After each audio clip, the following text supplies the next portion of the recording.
ఈ న్యూస్ విన్నప్పటి నుంచి 3, 4 డేస్ నుంచి అసలు నైట్ టైమ్స్ అయితే నిద్రే పట్టడం లేదు.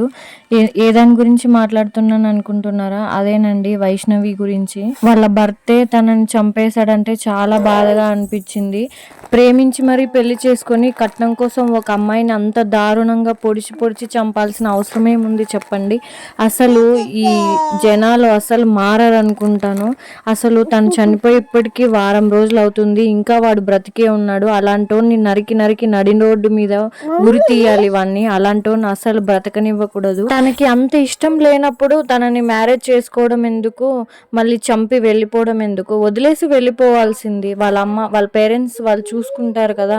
అయినా ఇలాంటి మానవత్వం లేని మృగాలు అసలు ఎలా ఈ దేశంలో బ్రతుకుతున్నారనే అర్థం కావడం లేదు. మళ్ళీ ఇంత దారుణంగా ఇంత క్రూరంగా ఆలోచించి చంపాల్సిన అవసరం ఏముంది?